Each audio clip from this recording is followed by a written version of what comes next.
अनमोल, क्या तुम संडे को ऑफिस आ सकते हो? Can you come to the office on Sunday? I have some work on Sunday. It's okay, there is no obligation.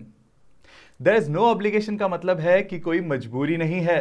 मैं तुम्हें बांध नहीं रहा, रिस्पॉन्सिबिलिटी नहीं दे रहा, ड्यूटी नहीं दे रहा, चॉइस दे रहा हूं कि आ सको तो आ जाओ। But there is no obligation, कोई मजबूरी नहीं है। ऑब्लिगेशन मतलब मजबूरी। ये जैकेट मेरे साइज की नहीं है। This jacket is not my size. तुम्हें लगता है कि ये तुम्हारे साइज की है? Do you think it is your size? अवल, अच्छी हेल्थ के लिए तुम्हें ये सब खाना कम करना चाहिए। For good health you should cut down on all this. You should cut down on all this. इसका मतलब है कि तुम्हें यह सब कम कर देना चाहिए। कट डाउन मतलब कम कर देना।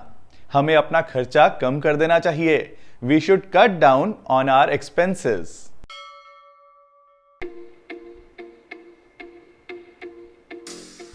मुझे कहाँ लेके जा रहे हो? वो कबाड़ी वाला आया है और पुरानी चीजें मांग रहा है। The scrap dealer has come and he is asking for old things.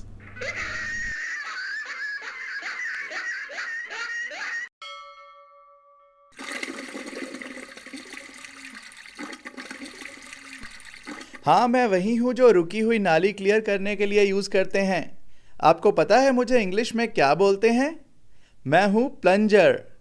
Plunger.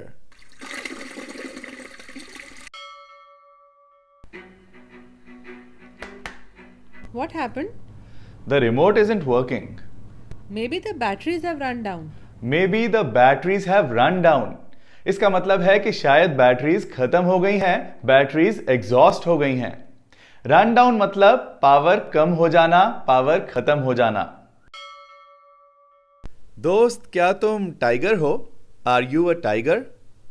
No, I am a cub. Cub, tiger का बच्चा कब होता है। राजस्थान से न्यूज आई है, सीएम गहलोत फेसेस हीट। क्या उनके चीफ मिनिस्टर के आगे कोई हीटर पड़ा हुआ है जो उनके मुंह पर हीट पड़ रही है? नहीं। फेस द हीट एक इंग्लिश फ्रेज है। यहां फेस का मतलब चेहरा नहीं है, फेस मतलब सामना करना, सहना। सो जब आपकी किसी बात के ऊपर लोग आपकी निंदा करते हैं, क्रिटिसाइज करते हैं, आलोचना करते हैं, आपको कुछ बोलते हैं, आपको कुछ सुनाते हैं, तो आपको वो सहना पड़ता है, आपको हीट फेस करनी पड़ती है। You have to face the heat. ये मतलब है फेस द हीट का। इसी न्यूज के नीचे लिखा है, law and order in shambles in Rajasthan. Law and order, कानून व्यवस्था, इन शैम्बल्स, बुरी हालत में, खराब हालत में। किसी बिल्डिंग के लिए भी हम कहते हैं the building is in shambles, यानी बिल्डिंग बहुत बुरी हालत में है। पेंट उखड़ रहा है, सीमेंट टूट रहा है, साफ सफाई नहीं हुई, ऐसे लग रहा है बिल्डिंग खंडर जैसी हो गई है। The building is in shambles, building खराब हालत में है। इसी तरह लॉ एंड ऑर्डर बुरी हालत में है राजस्थान में। एक न्यूज हेडलाइन आई है, China's hybrid war in Ladakh. Hybrid war का मतलब क्या है? हाइब्रिड का मतलब होता है मेड ऑफ मल्टीपल थिंग्स, अलग अलग चीजों से बना, एक से ज्यादा चीजों से बना। जैसे आजकल हाइब्रिड कार्स आ रही हैं, ऐसी कार्स जो इलेक्ट्रिसिटी पर भी चलती हैं और पेट्रोल या डीजल पर भी चलती हैं। सो वो हाइब्रिड टेक्नोलॉजी से बनी है, एक से ज्यादा टेक्नोलॉजी से बनी है। इसी तरह जो चाइना इंडिया के साथ वॉर कर रहा है लद्दाख में, वो हाइब्रिड वॉर कर रहा है, यानी एक से ज्यादा तरीकों से कर रहा है। वो तरीके कौन से हैं? यहां लिखा है, media, legal and cyber. Media को कंट्रोल करने की कोशिश कर रहा है, लीगल तरीके से प्रेशर बना रहा है, और साइबर यानी इंटरनेट से भी डेटा निकाल निकाल कर अपने लिए यूज कर रहा है। China's hybrid war in Ladakh. India China की न्यूज के बारे में एक और चैनल ने बताया है, टेंशन सिमर्स एट ले नियर एलएसी। इसमें दो चीजें सीखने वाली हैं। सिमर्स का मतलब क्या है और एट ले क्यों लगाया? ले तो एक जगह का नाम है और जगह के लिए हम इन यूज करते हैं। सो यहां इन होना चाहिए या एट होना चाहिए, अभी सीखते हैं। पहले देखते हैं सिमर्स का मतलब क्या है। जब हम पानी को उबालने के लिए गैस पर रखते हैं तो पहले उसमें हल्के हल्के बबल्स बनने शुरू होते हैं और उसके बाद बॉईल करना शुरू होता है। सो जब पानी में हल्के हल्के बबल्स बन रहे हों, छोटे छोटे बबल्स बन रहे हों, तब हम कहते हैं कि पानी सिमर कर रहा है। उस वक्त पानी सिमर कर रहा होता है और बाद में पानी बॉईल करता है।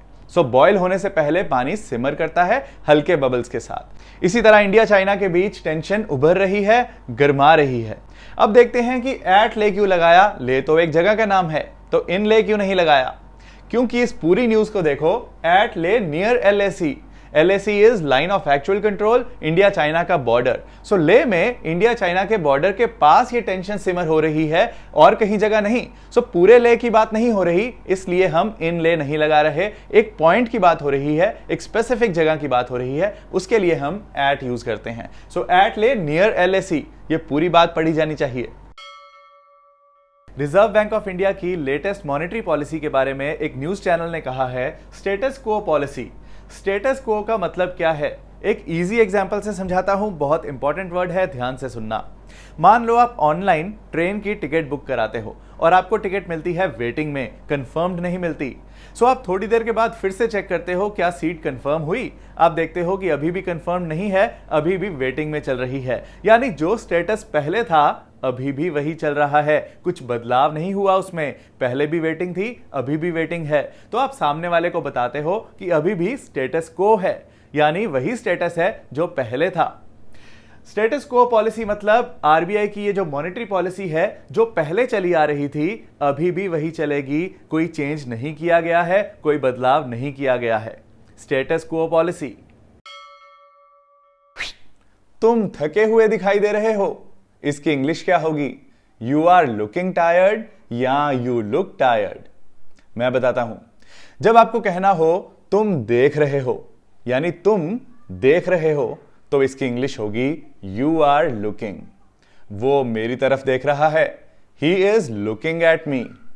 और जब कहना हो कि तुम ऐसे दिखाई दे रहे हो, तुम ऐसे मुझे दिखाई दे रहे हो, तब बोलो यू लुक। सो तुम थके हुए दिखाई दे रहे हो, यू लुक टायर्ड। इसी तरह पास्ट टेंस में वो थका हुआ दिखाई दे रहा था, he looked tired, he was looking tired नहीं। इसी तरह फ्यूचर में अगर तुम सोओगे नहीं तो तुम थके हुए दिखाई दोगे। If you don't sleep you will look tired, if you don't sleep you will be looking tired नहीं। सो यू लुक टायर्ड, तुम थके हुए दिखाई दे रहे हो। इसी तरह अगर कोई फोन पर हो और उसकी आवाज थकी हुई लग रही हो, तब मत बोलो यू लुक टायर्ड, तब बोलो यू साउंड टायर्ड। यानी तुम्हारी आवाज से लग रहा है कि तुम थके हुए हो, यू साउंड टायर्ड। इस मजेदार वीडियो की तरह मेरा फुल स्पोकन इंग्लिश कोर्स भी बहुत अलग है, बहुत खास है, जिसमें मैंने बिगिनर लेवल से लेकर एडवांस लेवल तक स्टेप बाय स्टेप सिखाया है और बोलने की प्रैक्टिस भी करवाई है। उसमें आपको मिलेंगे 60 वीडियो लेसन्स, नोट्स मिलेंगे, क्विजेस मिलेंगे, प्रैक्टिस ग्रुप होगा जिसमें स्टूडेंट्स ऑडियो में प्रैक्टिस करते हैं और कोर्स कंप्लीशन के बाद सर्टिफिकेट भी मिलेगा। इसे ज्वाइन करने के लिए लिंक डिस्क्रिप्शन में मिल जाएगा, नहीं तो आप avvalenglish.com पर भी जा सकते हैं। पर वहां जाने से पहले इस वीडियो को लाइक करके जाना, शेयर करके जाना और अपने कमेंट्स देकर जाना। होना है सफल तो फॉलो अव्वल।